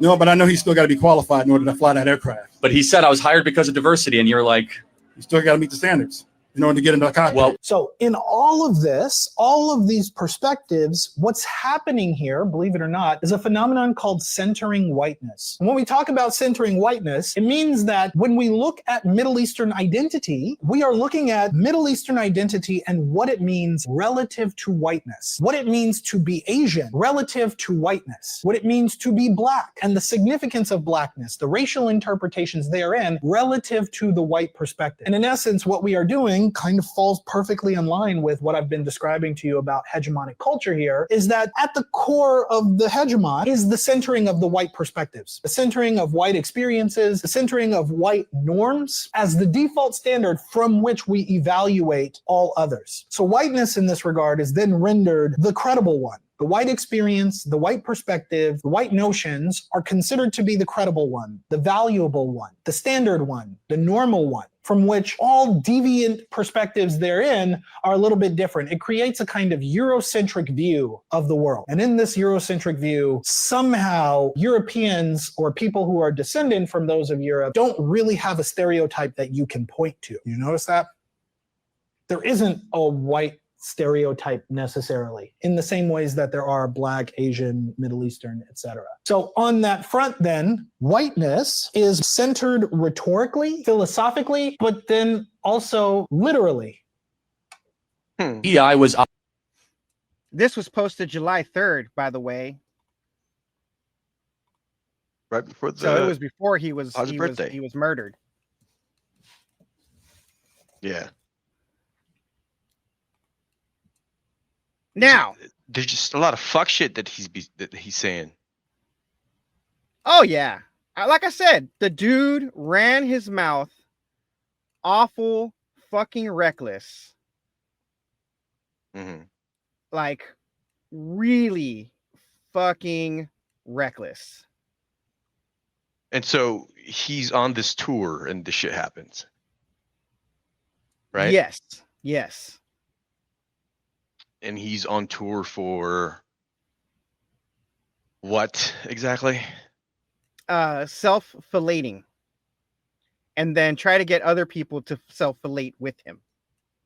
See, look, man, Charlie, I'm sorry, but for people who think like Charlie and want to do similar things as Charlie, i.e. self-fillating, don't get got.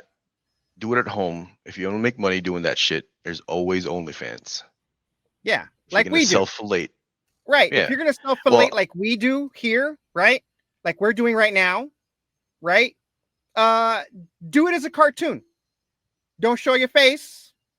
If you show your face, make sure you don't have a job. You're homeless. Because we don't have a home. None of us do. Right? Yeah, we're cartoons. We have mobile podcasting stations. Like I have a backpack, a laptop, microphone and equipment, and I move around. I'm in Paris right now. Yeah, I'm in Dubai. Yeah. Paris, Texas, but I'm in Paris right now. Yeah. I mean, I don't know what my VPN says, but I'm in Dubai. My VPN says I'm in LA. But I have another, actually I have another one that I'm running. Yeah. Somehow I'm able to make it work. Anyway, I have another one. And I actually don't know where that is saying I'm at. Yeah, we're pinging off of all kinds of satellites, people. Yeah. Just saying. I'm tunneled through so many fucking things, bro. Yeah. Yep. Let's start talking about the Trigger Man. Okay. So apparently the trigger man is a Tyler Robinson, who was not black. Sounds hella white. Yeah, that sounds not hella white. trans, not Muslim, not Hispanic. Basically, he was a kid who wore a Donald Trump costume for Halloween. He's from Utah. His dad was a police officer, or a former police officer. Here he is, I'm assuming, with his first rifle, probably a pellet gun, where he was shooting varmints. So he was being trained how to use a rifle at a very early age. So, I mean, I'm actually kind of disappointed that he was such a shitty shot and didn't shoot Charlie Kirk in the head with so many years of training and experience. Right. There he is with an AR. I don't know if that's an AR-10 or an AR-15. I'm not a weapons expert. Here he is with what appears to be 22 rifles. That's not. Those are probably family members. That's not, because I mean those are kids. It just simply lines up with his ability to proficiently take a shot. He was proficient. Yeah, if he wasn't, Charlie Kirk would be alive still. Yep. Here's the family. Let's roll through that. I believe this is Charlie Kirk meeting his mom or something. Damn. Yeah. Can I just point out how disappointed I am that his name is Tyler and not Mario? Can I point that out? Why? Mario and Luigi, dog. Oh, my dumb ass started thinking about his last name's Robinson. I don't get it. What's the punchline? Mario and Luigi. I get it. We are calling him Mario Robinson. Mario Robinson, all right. That's right. Mario Robinson. All right, Mario. Let's see another Mario. What does this say? This says, so after days of Republicans blaming and vilifying Democrats and trans people for Charlie Kirk's murder, despite having no clue who the person was, we find out it's a white guy from a Republican family in Utah who loves guns and wore a Trump costume. They keep harping on this fucking Trump costume on Halloween like that's a significant fucking thing. No, he was literally riding Trump. All right. So, you know, he sees himself above Trump, at least in some way, shape, or form. Right. And FBI officials are now denying initial false, unsourced reports that there was pro-trans ideology on the bullets. Ain't that about a bitch? The fucking FBI, who you would think is above reproach, but let's be honest. Kash Patel, you know, who is of Indian descent, who is essentially a DI hire, right? What kind of quality of investigative professionalism were we going to expect from a DI hire like Kash Patel? Yeah, that's a good question. I think Charlie Kirk is rolling in the mortuary, right? At the fact that, you know, Kash Patel, a DEI hire, botched the investigation. And the only reason why we caught this motherfucker is because his dad turned him in. Otherwise, they would not have caught him. It was Keystone Cops time, right? So the FBI under the Trump administration, we can't rely on them. Mainly because they're out there picking up trash with the National Guard in Washington, D.C. and doing other things other than what the FBI is supposed to do, which is fucking investigate. You know, because they're the Federal Bureau of Investigation. Wait. You mean to tell me they're out in Washington, D.C. picking up trash? With who? The National Guard. Yeah. Because it's Field Day. Field Day, Washington, D.C. Day. Or month, I guess. Field Day, Washington, D.C. month.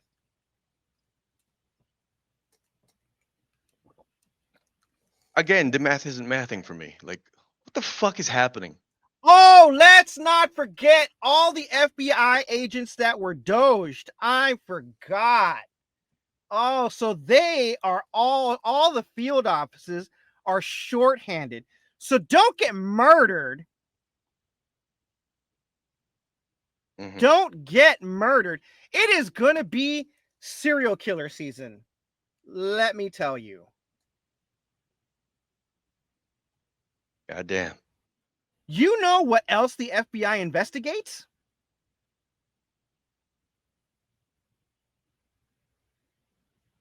Terrorism.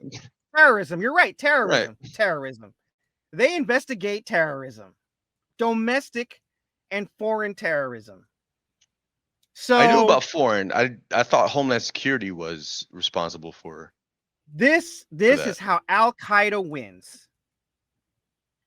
You doge See, man, FBI agents, and you take them. You take them from doing their jobs and have them picking up trash with the National Guard.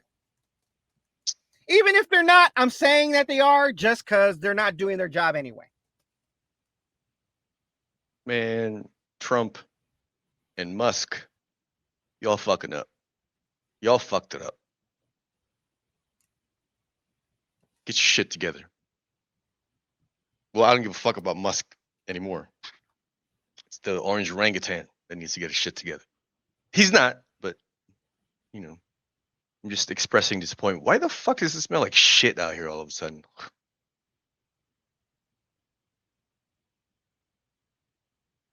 Anyway. Okay.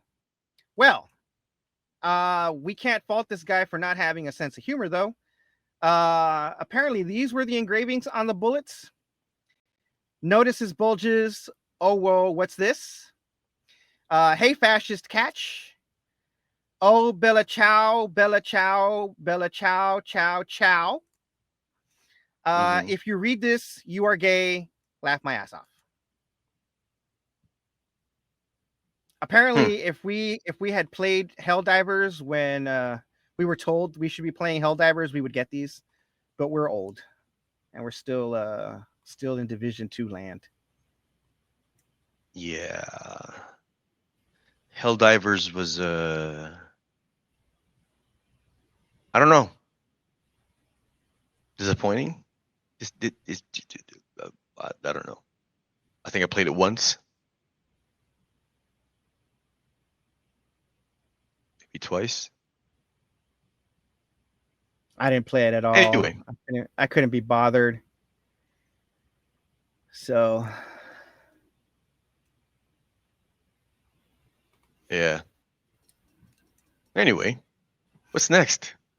Oh, so apparently there was a school shooting at the same time there was the Charlie Kirk shooting. This Charlie Kirk's death just sucked the oxygen out of the entire news cycle that day, that we even missed the news that an alien took a Hellfire missile to the fucking broadside and just kept on fucking flying and shrugged it off. Yeah, let's not worry about that. Let's worry about this instead. Are you fucking Colorado kidding me? school shooter. The Colorado school shooter is revealed to be a rabid anti-Semite and white supremacist who fetishized the Columbine shooters, proving once again that right-wing violence poses the real danger to America. He is apparently 16-year-old shooter Desmond Hawley, reportedly idolized the Columbine killers. Authorities say his social media showed references to Holocaust denial, white supremacist slogans, and mass shooting culture. He opened fire during lunchtime with a revolver, killing himself after injuring 2 classmates. Investigators believe he was radicalized in extremist leftist online network. I'm sorry, I've added that myself. Extremist online networks, which have become breeding grounds for hate and violence because the Democrats are the ones responsible for creating white supremacists. Wow. All right. Yeah. I want to point out how libtarded the fucking left is, that they don't even have the intelligence to commit any assassinations, really. Do you know what I mean? I mean, murders like the Charlie Kirk murder, you know?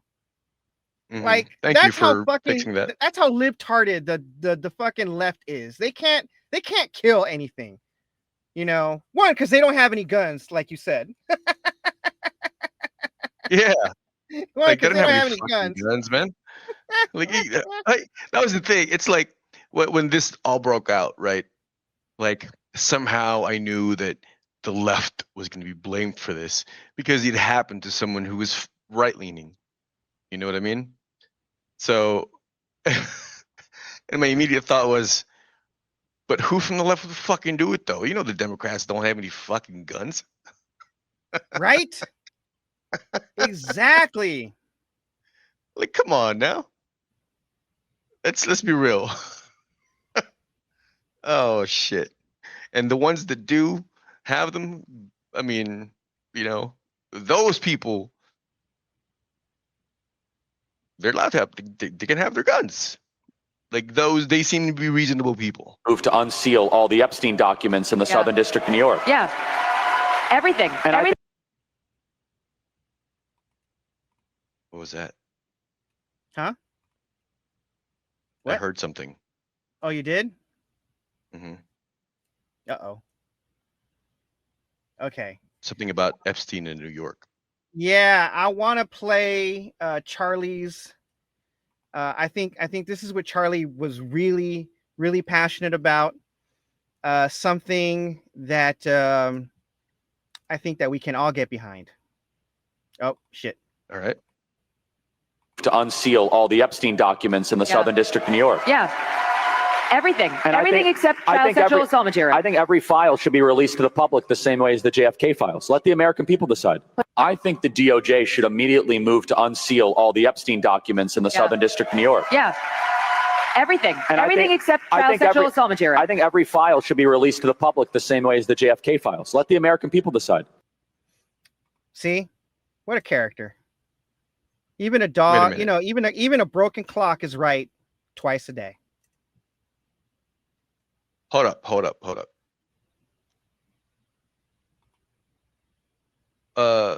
When were the JFK I think the DOJ files released to the public? When were the JFK files released to the public? Are they talking about the Warren Commission or what? Is that what he's talking about? I don't know what the fuck he's talking about. All I heard was Epstein, DOJ should, and I agree wholeheartedly with that statement. I mean, I agree with that too, but if he's talking about, did you see the Warren Commission? Well, that was a bunch of bullshit. So we're digressing. Yeah, continue. Let's just agree with Charlie and the Epstein files should be released. That's what he would have wanted. Okay. It's what he wanted. You know, I think we should honor that. Okay. Yeah. All right. Yeah. Let's not digress. Stay inside the tent. Stay inside the tent. Yeah. You know what? I'll pee and shit in this pen. I won't leave again. Just gonna have to bear it. You have to deal with it, bro. So the public at large, the reaction, you know, from the right. Pivot from the Republicans after finding out that Charlie Kirk's killer is a white guy from a MAGA family with serious far-right brain rot. We now know that Charlie Kirk's killer is Tyler Robinson, a 22-year-old from Utah who's been shooting guns since he was very young, something his family has been trying to delete from Facebook. Now, the way the media is portraying the final discussion between Tyler and his family and the fact that Tyler didn't like Charlie's viewpoints, like Tyler might have been the Democrat or the left-leaning out of the family, but that might not have been the case. According to Tyler's own grandmother, everyone in the house is Republican and that they don't know a single Democrat. And Tyler's dislike of Charlie wasn't because Charlie was a fascist. It might have been because Charlie wasn't fascist enough. This criticism of Kirk in the MAGA world can also be seen from people like Laura Loomer, who was very critical of Kirk being critical at all of Trump. And it seems like Tyler's critique of Kirk led him to what's called the Groyper movement. And this is where the brain rot comes in, so brace yourself. Groypers are supporters of Nick Fuentes, who believe Charlie Kirk wasn't fascist enough. And all those messages on the bullet casings that the news and police misreported as Antifa or pro-trans slogans, Well, those were online memes. And what I found out that is so scary is that the act of mass shootings have become memeable situations in white supremacist circles. Something I never thought of. These white supremacists are memifying mass shootings, and they are trolling us with these events to cause confusion. That's why a lot of the times their messages have conflicting ideologies to confuse us. And of course, their fellow white supremacists are protecting them. That's why before Republicans knew who it was, they were asking for the death of Democrats. Others, like the governor of Utah, hoped this was an immigrant that they could blame it on, but it turned out to be, as he said, one of us. That's why when they found out it was one of them, a white supremacist, it went from kill Democrats to have love for Tyler, who was a confused little boy from a good MAGA family. Oh, but don't get it wrong. Just because they know who did it, it doesn't mean that they changed their rhetoric towards Democrats or people of color. Because now it isn't, we should go after Democrats because they went after Kirk, but Kirk would have wanted us to go after Democrats. White supremacists know what they're doing, but I need my fellow person of color to start seeing it. They will use one of us to go after all of us. But when it's them committing violence, they will do everything possible to protect their white racism and their way of life. Did you see the... Now, there was a friend who actually made a statement that that Mario Robinson was radicalized on online forums. The high school friend that claimed he was left has since rescinded that statement, now saying they didn't know him well enough. This is the kind of political fuck shit going on in our country today that we can't believe what we fucking see. You know, what's funny to me, well, that's funny. It's in an absurd kind of way. But what's funnier to me is the day it happened, I get a message from my cousin. I'm still at work. In Laos. French in Laos. I'm still at work, doing some shit. I was busy, is what I'm trying to say. He says to me, like, dude, what the fuck is going on? By work, you meant dumpster diving because we're homeless, remember? Yeah, what else would I have meant? Exactly. Yeah. You were at work dumpster diving when you got a message from your cousin in Laos. Yes, my cousin in Laos. He said, what the fuck is going on? There are like reports all over the world about a public assassination or whatever the fuck. I'm like, yeah. And the sad part is this is only the beginning. It's gonna get worse. Yeah. And that is the reality that we live in currently in this fucking country. Let me show you the difference. No matter who you are, hold on. No matter who you are, no matter what political affiliations you say you're part of or you feel that you're part of, it's gonna get worse for everybody. Yeah, it is. And you know, it's gonna be this is an epidemic of sorts, ideologically, if you know what I mean. You know, and I can tell you exactly what or who patient zero was, but go ahead and show me what you're going to show me. All right, I'm going to show you the difference in reactions, right? From the left and the right when it comes to attempted murders.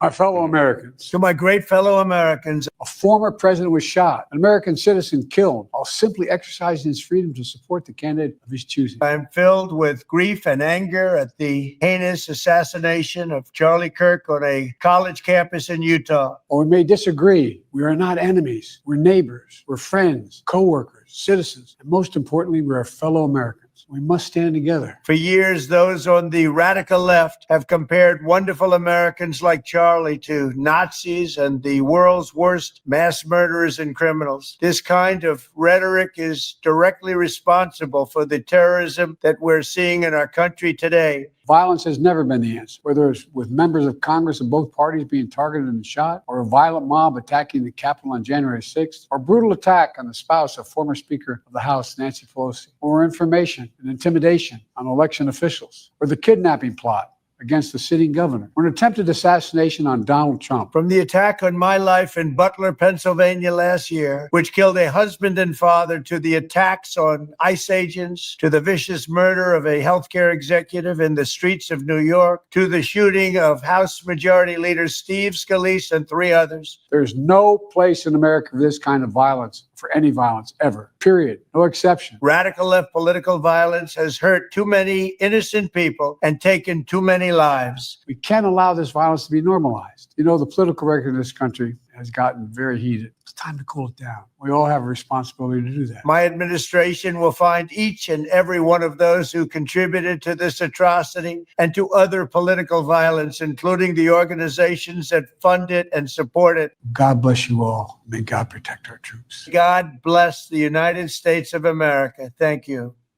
So does that mean Donald Trump is going to go after like all those right-wing Nick Fuentes and all those people? Because that sounds like what he's saying to me.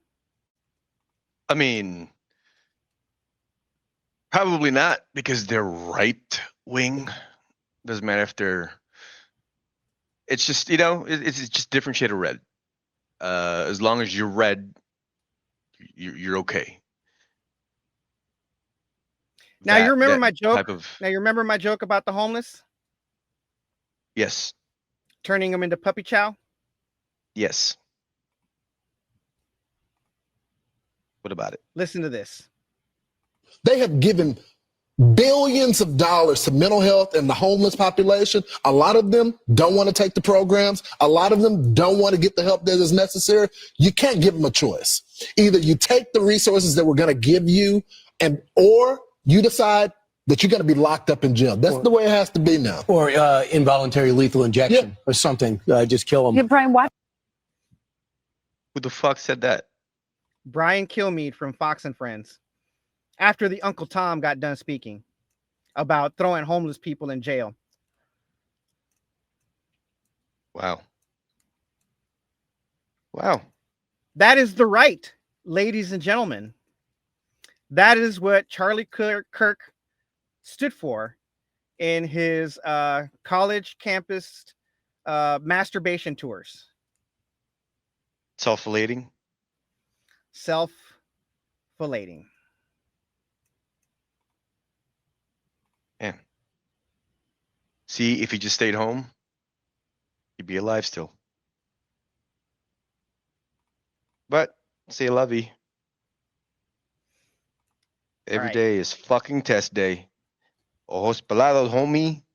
You failed. Yep. And we will leave with the parting words of a Xennial farmer. Y'all saw how quick they fucking went there, right? What have we been seeing for the last 48 hours with zero evidence? Nothing but calls for violence and blame. When in fact, who was it? It was one of them, as usual. But from the top all the way down, the thirst for blood was fucking palpable.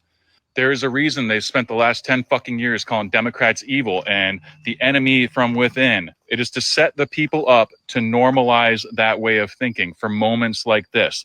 When you have a president and a regime that encourages this type of rhetoric and this behavior, it is only going to fan the flames, and things are only going to get worse. The hate, the animosity, the vitriol amongst the citizens, the mistrust is necessary in order for the survival of fascism. And moments like this, they use to divide us even further. If you're a person that's not part of this MAGA cult, pay attention and do the things you need to do. They're looking for any excuse, and they will be given more opportunities before shit gets any better. Take care of yourselves, y'all. Pay attention to the world around you, and do the things you need to do to make sure you're safe, all right? And fuck these fascists. Do not fucking comply. Y'all.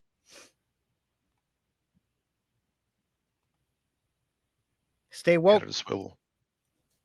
Stay woke. That's right. That's what it meant. That's what it Don't meant. get caught slipping, goddammit. That's right. Do not let death catch you slipping.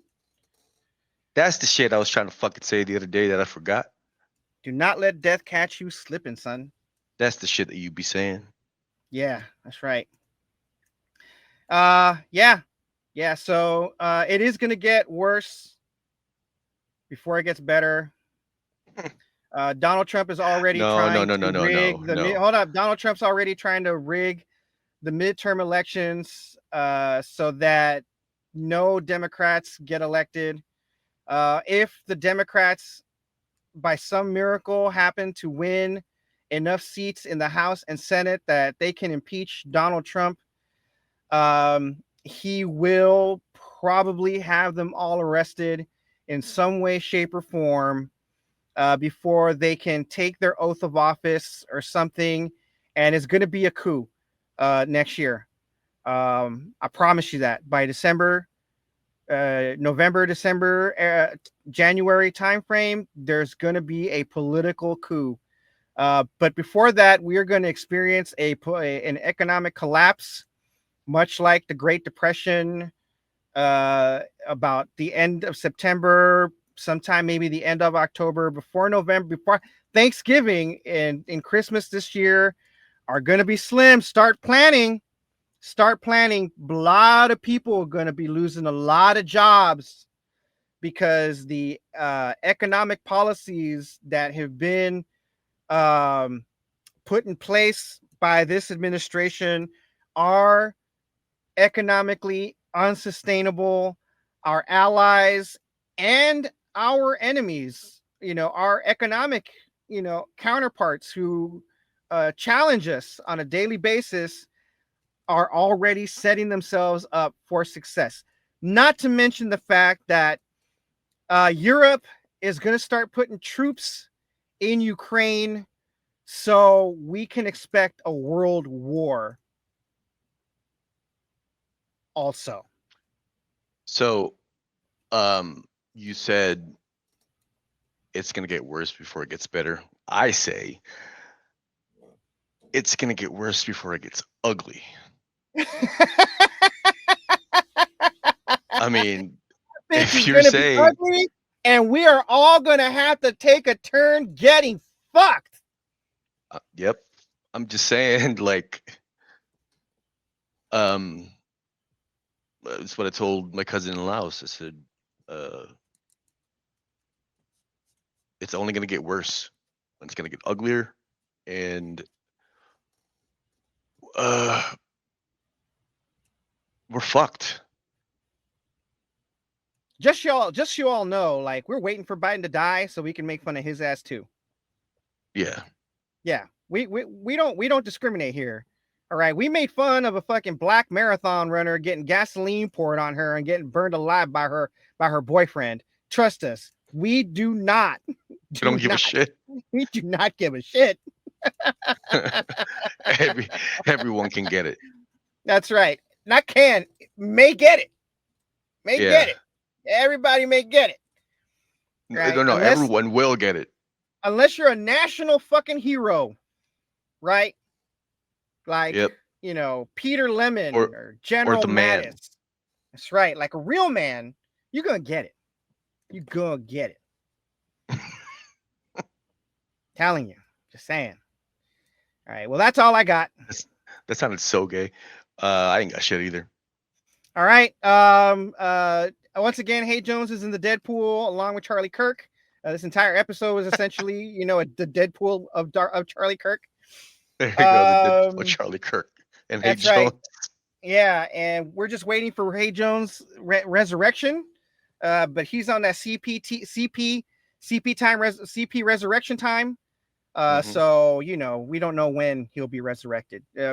He said the third day. We don't know. We don't know. Yeah, so that's more of a suggestion than an actual. Yeah, it's more of a suggestion than an actual commitment. Commitment. Yeah. Yeah. So shout out to the man Rudy Reyes, our national treasure Tom Cruise, our national treasure Johnny Kim, Keanu Reeves, Saint General Mattis, Saint Peter Lemon, and all the brave people who earned their medals, unlike Charlie Kirk, who's getting apparently the Presidential Medal of Freedom for running his mouth fucking reckless and getting shot in the neck. Man. Oh yeah, I forgot to mention that, didn't I? Yeah, you did. Yeah. Told you it's gonna get ugly, or it's gonna get worse before it gets ugly. It's already getting ugly. Right. Yeah, it's gonna get real ugly, and we're all gonna get fucked by that bitch. And we're not gonna get to fuck this bitch. No, she fucks us. She fucks us, and she's not fucking us with pussy. She's fucking us with dick. That just sounds terrible. It's gonna be. It's exciting. Yeah, I'm excited. I'm You would excited be. at how terrible that's gonna be. I got a surgically repaired butthole, man. I can't do that shit.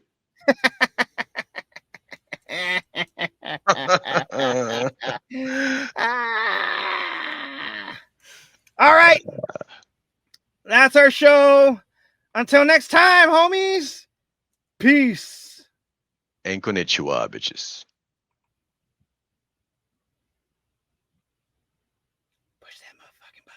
Push that motherfucking button. God damn it.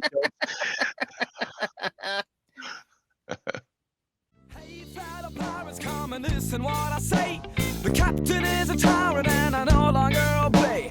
I'm sick of taking orders from the madman in command. So let's drop him on an island and leave him in the sand, 'cause it's a mutiny.